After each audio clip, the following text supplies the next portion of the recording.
Hello friends, ഇന്നത്തെ video ചിലപ്പോൾ boring ആവും. എൻ്റെ മനസ്സിലുള്ള കാര്യങ്ങൾ അങ്ങ് തുറന്ന് പറഞ്ഞാലോ എന്ന് വിചാരിച്ചതാണ്. ഇത് കേട്ടിട്ട് ഇവൻ കഞ്ചാവ് അടിച്ചിട്ട് പറയാ എന്നൊക്കെയുള്ള കമൻറ്റ് നിരോധിച്ചിരിക്കുന്നു. ഞാൻ സിഗരറ്റ് പോലും വലിക്കാത്ത ഒരാളാണ്.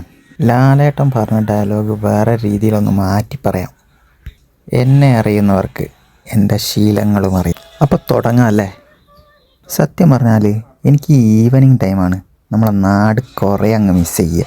വേറൊന്നും കൊണ്ടല്ല, വൈകുന്നേരം സൂര്യൻ ഒരു ഭാഗത്ത് നമ്മളോട് ടാറ്റ ബൈ ബൈ എന്ന് പറഞ്ഞുകൊണ്ട് പോയിക്കൊണ്ടിരിക്കും. ഒരു സൈഡിൽ അമ്പലത്തിൽ നിന്ന് പാട്ട് വന്നു തുടങ്ങിയിട്ടുണ്ടാവും, വേറെ ഒരു സൈഡിൽ നിന്ന് പള്ളിയിലെ ബാങ്ക് വന്നിട്ടുണ്ടാവും. റോഡിലേക്ക് ഇറങ്ങിയിട്ടുണ്ടെങ്കിൽ കുട്ടികളൊക്കെ കളിയൊക്കെ മതിയാക്കി വീട്ടിലേക്ക് നടന്നു തുടങ്ങിയിട്ടുണ്ടാവും. ഹോട്ടല്, അതേപോലെ ചായ പീടികയെന്നൊക്കെ ഉള്ളിവട, പരിപ്പ് വട ഇങ്ങനെയുള്ളതിൻ്റെ മണം അങ്ങനെ മൂക്കിലേക്ക് അടിച്ച് കയറും. പിന്നെ സ്ട്രോങ് ചായ, ഈ സ്ട്രോങ് ചായൻ്റെ മണം ഒരു പ്രത്യേക തരം മണം. അതെനിക്ക് ഭയങ്കര ഇഷ്ടമാണ്. കമ്പനിക്കാരൊക്കെ വെച്ചാൽ പണിയൊക്കെ കയറി വന്ന് നാലെണ്ണം അടിക്കണം എന്നുള്ള മൈൻഡിൽ കട്ടപ്പരിപാടീൻ്റെ ഓട്ടത്തിലായിരിക്കും. ശരിക്കും എൻ്റേതൊരു വ്യത്യസ്തമായ ഒരു ആസ്വാദന രീതിയാണ്. പലർക്കും പല ഇഷ്ടങ്ങളല്ലേ, അതുകൊണ്ടായിരിക്കും ചിലപ്പം കണ്ണുള്ളപ്പോൾ കണ്ണിൻ്റെ വില അറിയില്ല എന്ന് പറയുന്നത് ശരിക്കും ശരി തന്നെയാണ്. നാടങ്ങ് വിട്ടു വന്നപ്പോഴാണ് ഞാൻ ഇതൊക്കെ ശരിക്കും ആസ്വദിക്കാൻ തുടങ്ങിയത്.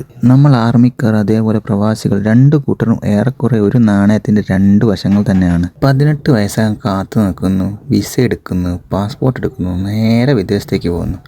ഞങ്ങളാണെങ്കിൽ നേരെ ഇങ്ങോട്ടും. ഞാൻ പറയുന്നത് വേറെ ആരല്ല കേട്ടോ, മിഡിൽ ക്ലാസ് ഫാമിലിയുടെ കാര്യം മാത്രമാണ് കേട്ടോ.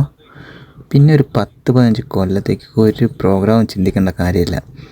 നാട്ടിലെ കല്യാണ വീടുകൾ, ഫുട്ബോൾ, ക്രിക്കറ്റ് ടൂർണമെൻറ്റ്, ഉത്സവം, ഓണം, വിഷു, പെരുന്നാൾ, ന്യൂ ഇയർ, ക്രിസ്മസ് എല്ലാം നമുക്ക് ഫോണിലെ കേട്ടുകേൾവിയായി മാത്രം മാറും. മെല്ലെ മെല്ലെ നമ്മുടെ മൈൻഡ് അത് അഡ്ജസ്റ്റായി തുടങ്ങും. പോകാൻ ഇഷ്ടമല്ലാത്തത് കൊണ്ടല്ല, പൈസ കയ്യിലില്ലാത്തതാണ് കാരണം. ഞങ്ങൾക്കാണെങ്കിൽ കൊല്ലത്തിൽ 2 പ്രാവശ്യമെങ്കിലും നാട് കാണാൻ പറ്റും.